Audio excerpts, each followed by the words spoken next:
Hi kids, how goes it? All right, we are going to go over some review topics that are some underlying basic concepts for being fluent in certain of your background knowledge that's going to help you be able to focus on your on the calculus that you want to do, the calculus that you want to do without getting fumbled with some of these prerequisite topics. So we talked a little bit about the domain and range problems before, and so I want to highlight those to you again. Notation-wise, previous classes hopefully made you, at some points, like you must use set notation or you must use inequality notation, because that was all good practice to force you to use different notation, because while AP doesn't care what notation you use, they're going to throw a bunch at you in their directions, and you're expected to read and understand any notation that they will use. So and I'm not going to do these problems in order and purpose, but when I, for instance, look at this absolute value graph, and I know all absolute value graphs have a domain of all real numbers, that's soft brackets, right? That is the same thing as writing like this. Remember, you can't ever put an equal sign on an infinity, right? Because it's not a number, you can't get there. Both of those notations, along with, if you want to, some people like to go real fancy and say X is an element of blah, blah, blah. The point being that it doesn't matter which way you write the answer, but if they are writing domain to you in inequality notation, you got to be able to read it. Or in bracket notation, you have to understand what I call soft brackets is analogous to no equal sign. And I know that for, since there really is a plus 0 here, this point is 3, 0, which means the range is greater than or equal to 0, right? I could, of course, write that in bracket notation like hard bracket 0, infinity. Remember, the hard bracket is analogous to having the equal sign. All right? So again, I'm going to kind of skim by a few of these ones that are supposed to be fairly obvious to you. Your cosine and your sine are supposed to be pretty easy for domain. You can take the sine or cosine of any number, but sine and cosine is bounded between -1 and 1. So if you add 5 to cosine, then you're adding 5 to the range. Next, I'm going to do exponents and logs, because those of you that know, right? Logs are exponents. They just are the inverses of one another, right? So hopefully any exponential function with a base that is greater than 1, you know there's a horizontal asymptote. You slide to the y-intercept of 0, 1, and then you swoosh off to the top. A log has a vertical asymptote where you slide up the vertical asymptote to the x-intercept of not 1, 0, but not 0, 1, but 1, 0, and then you swoosh slowly. So you can input any number you want into an exponential function, but you're only going to get numbers out that are greater than 0. So for logs, right, it doesn't matter that this base is 3 and this base is 3, right? It just matters that the base is greater than 1. Switch domain and range. Number one fun fact of inverses, right? Switch domain and range. So the domain of logs is all real. The range of logs is the domain of exponents, and the domain of logs is the range of exponents. Swell. Next, I'm going to do rational functions. So rational functions are a ratio of 2 polynomials. So the only domain buster is when the denominator is equal to 0, because you can't divide by 0. You don't have to put the reals there either. You can just say my domain is x can't be equal to plus or minus 2. Your default set for AP, SAT, and IB, the default set that you're working with is always all real numbers. If anybody wants to shrink your set to, for instance, say only integers or only rational numbers or something like that, or only positive numbers, they have to say that in the problem. If they want to expand your set to the set of complex numbers to include imaginary numbers, which AP is not going to do, they have to say it to you in the problem, right? Calculus, we're all dealing with, for one variable calculus, you're only dealing with the set of real numbers. So that being said, here the domain is all real numbers except, and that's why you don't have to write reals. Here, there are 2 bad x's here. There's only 1 bad x here, and that's negative 5/3. The range for rational functions is a little tricky. You have to think about where the horizontal asymptote is, and then you have to ask the function if the function ever uses the y value of the horizontal asymptote. So here for number 5, where the numerator only has a power of 1 and the denominator has a power of 2, bottom heavy, so there's a horizontal asymptote at y equals 0. But for number 10, the powers of the numerator and denominator are equal, so the horizontal asymptote is at 2/3. You can't automatically kick those numbers out of the range like for the domain. If you have a vertical asymptote, those numbers are kicked out of the domain automatically. But the range, right, you don't know. So you have to ask. Ask the function. Function, is there any x value that makes the y value 0? So when you look at this fraction, I'm going to write it over here. 0 is equal to x minus 1 on top of, who cares? Who cares what the denominator is? I need you to think about that for a second. Elementary school. Is 1/2 equal to 0? No.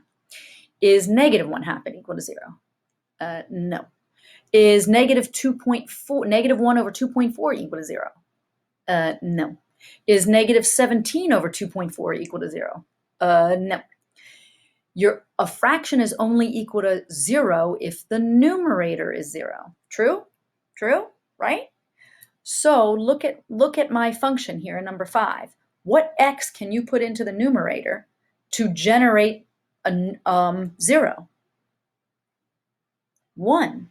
So what that means is, if x is equal to 1, 1 minus 1 is equal to 0 over, okay, go ahead and put 1 into the denominator. 1 squared is 1. 1 minus 4 is negative 3. Again, who cares? 0 over I don't care, as long as it's not another 0, is 0. What that means, though, is on the graph, whatever the graph of this function looks like, when you use 1, you get 0 out, which means you have to go to a graph and plot the point. When x is 1, y is equal to 0. So you asked and you got an answer of yes. You use 0, therefore 0 cannot be kicked out of the range. And that was the only suspect. For a rational function, which is a ratio of 2 continuous polynomials, the only suspect for getting kicked out of the range was the horizontal asymptote.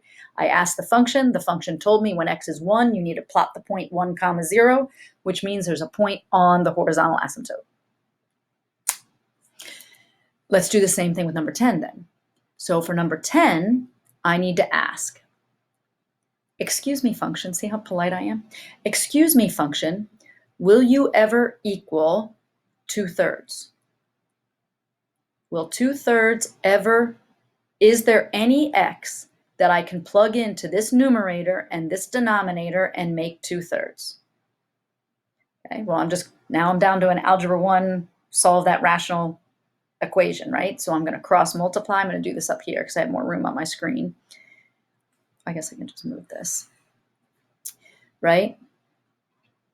2 times 3x plus 5 must be equal to 3 times 2x minus 3. 6x plus 10 is equal to 6x minus 9. The 6x's cancel out, and I get 10 is equal to -9, which is nonsense. Nonsense. So what does that tell me? If my math tells me that I get nonsense, it tells me the x I was looking for does not exist. Think, the x I was looking for was supposed to generate a y value of 2/3, which means if there was an x, I would plot a point on the horizontal asymptote at 2/3. But there is no x that generates a y of 2/3. Therefore, the range is all real number, but no x will ever generate, I'm sorry, I keep saying 2/5, 2/3. Okay? Hope that wasn't too bad. That's down on your worry list, okay? Top on your worry list is your regular functions. Do you know sine, cosine, absolute value, right? Do you know those? That's important. Your rational functions, you need to know where they're broken. You absolutely need to be able to find out the domain. The range is important, but not as important as the rest. So down on your worry list.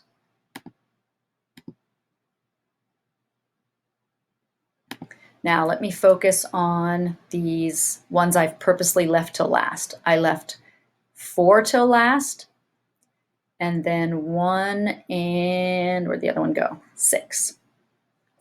4 is a standard kind of normal function. You do need to recognize the square root function, right? The square root function means you can't have negatives under a square root. So my domain for this is going to be -infinity to 4. Can you figure out why? Right? 4 minus x. If you put in 4 for x, you get the square root of 0, and the square root of 0 is 0. That's the, right? But if you put numbers below 4, like 3, 4 minus 3, 4 minus 2, 4 minus 1, 4 minus -2, you're going to get positive numbers under the radical, and the square root of positive number and the square root of 0 are all real numbers. Square roots and negatives are not. Right? And so what's the range? The range that I'm going to get, right, if you put in 4, if you put in numbers like, right, you're going to get 0 when you put in 4, but what are you going to get when you put in 3? You're going to get 1. How about when you put in 2? 4 minus 2, square root of 2. How about when you put in -4? 4 minus 8, right?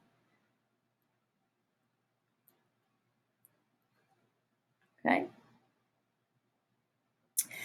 Now, 1 and 6 are different because of a square.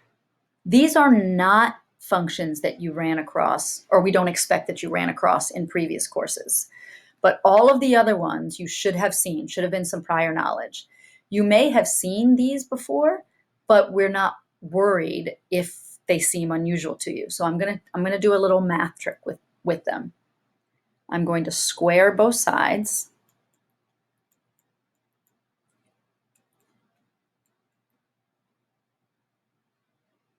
Well, I'm not going to do it down here yet. I'm going to square both sides, then I'm going to move the x squared over.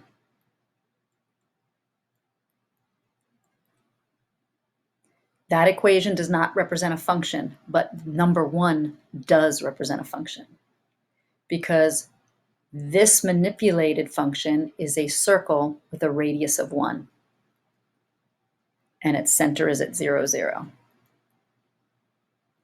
Because there is no plus or minus in front of here, in reality, there's just a plus. So that means that the positive square root function there with that squared underneath of it represents the top half of the circle. Top half of the circle. So what's the domain? And the range? So without doing the math, because if I do the math, if I square both sides, I'm going to lose this negative, but this negative is really important. You just need to recognize this format. This is a semicircle, but it's not the top half of a circle. It's the bottom half. And the radius isn't 1. What's the radius?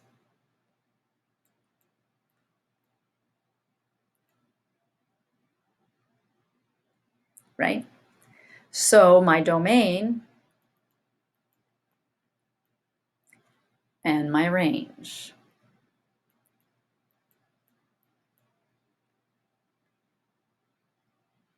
Okay. These two, we put these two on here and we went over them now because later on in the course, we take these semicircles and we do some things with the shape to create some 3D shapes or whatever. So it's a fairly common second semester function. So don't stress about it if that doesn't mean too much to you right now, but I've put it in your brain, so it's going to be back in there, right? Just have to call it forward. All right. I'm not going to do a whole lot with the next review sheet because this is just making sure that you drill yourself on your unit circle values. So your unit circle values are important for answering, right? The calculus test is not a trig test, but in lots of calculus problems, there is trig.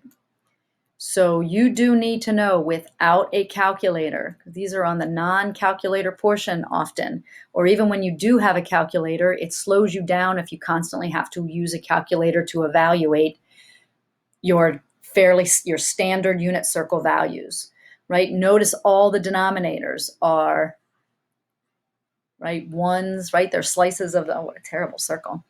Slices of the pie, right? 1/6, 1/4, 1/3 of pi, 1/2 of pi, and then of course 1 pi, 3/2 of pi, and 2 pies, right? So counting around there in sixths, counting around there in fourths, counting around there in thirds, counting out around there in halves, counting out around there in wholes. That's all the unit circle really is, right? So if it takes you a long time to think about what the sine of pi over 3 is, you're going to be in trouble. The things that I want to say about these are when you get to, let me scan for a problem that looks like, here we go. The cosine of pi over 4 is 1 over root 2 or root 2 over 2. You do not have to simplify and write it in the root 2 over 2 version unless you're matching multiple choice. If you are writing an answer, 1 over root 2 is just fine. But in prior courses, I really hope you were made to rationalize so that you recognize the root 2 over 2 when it shows up as a multiple choice answer on the AP exam.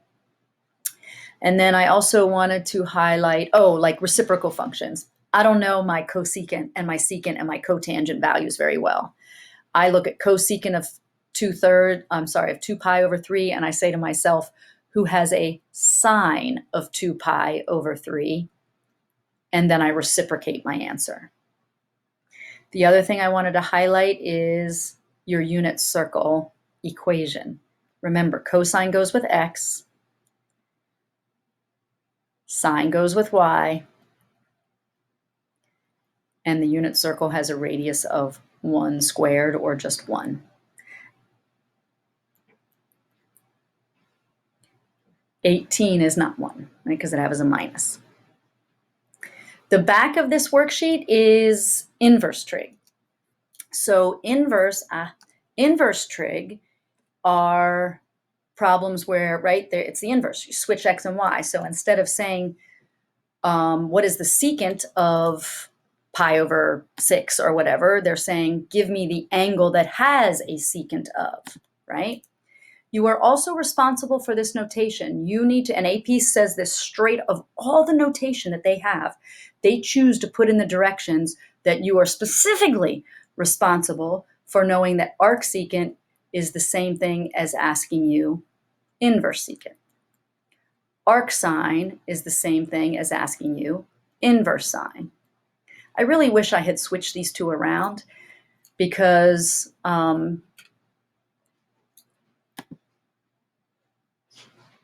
here, let's look at number 2.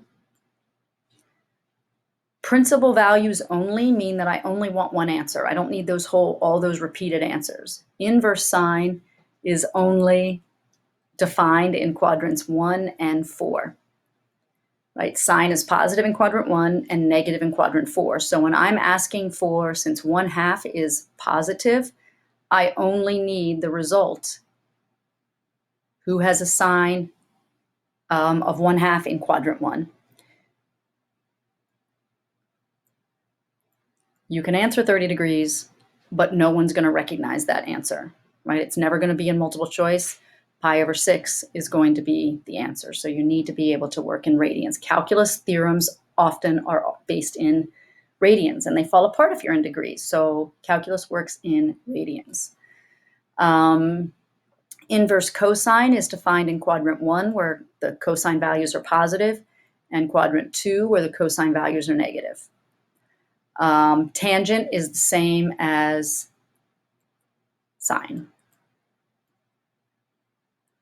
Notice poor quadrant 3 is never used. And then the reciprocals. The reciprocal of cosine is defined in 1 and 2, except for at the places where you're undefined.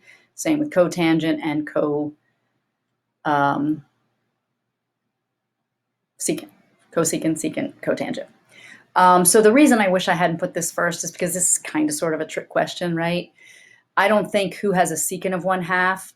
I think who has a cosine of 2, and no one has a cosine of 2, right? Because the range of cosine is between -1 and 1. So when you do the inverse and switch x and y, the domain of inverse cosine is between -1 and 1. So this is undefined. Again, all these answers are in on our Canvas site on our in our solutions folder. So you can, right?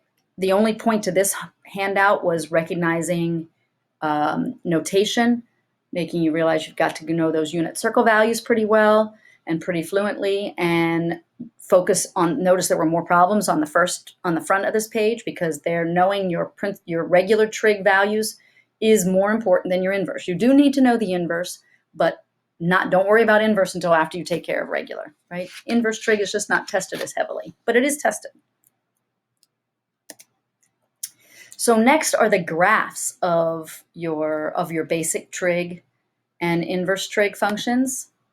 So I'm going to expand my scale here.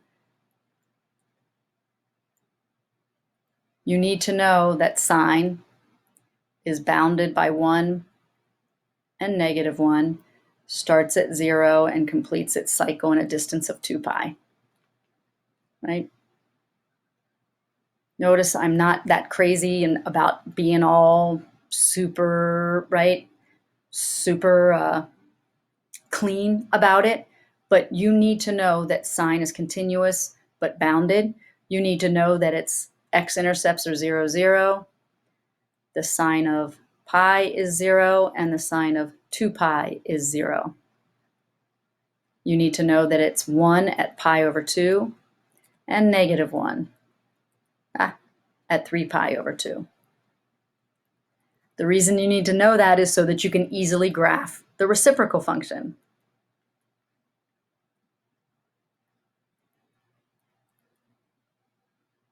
The reciprocal function, cosecant is 1 over sine. So everywhere sine is 0, cosecant is undefined, because the reciprocal of 0 is undefined. So cosecant is undefined at 0, at pi, and at 2 pi. You need to know that it's at pi over 2, sine is 1, and the reciprocal of 1 is 1. At 3 pi over 2, sine is -1, and the reciprocal of -1 is 1. And then just flip this, and flip this. But when you flip, the ends are free. Woohoo! Free! There you go, right? And then I can do the same thing over here, obviously, right? So I'll let you look at cosine and do the same thing with cosine. Remember that tangent is also a fraction, and it's a fraction of sine x on top of cosine x. So as long as you know where cosine is 0 at pi over 2, so tangent has to be undefined there, because cosine's in the denominator, right? And 3 pi over 2. Sine is 0 at 0, So that means the numerator of tangent is actually a fraction, right? And its numerator is 0 there and here. And tangent kind of looks like a cubic function, right? Oh dear, my battery's low, but I'm almost done. Right, it's not cubic because it's bounded on the sides, but kind of sort of looks like a cubic function in between there. So cotangent, which is cosine x on top of sine x, has vertical asymptotes everywhere sine is 0, which is at 0, pi,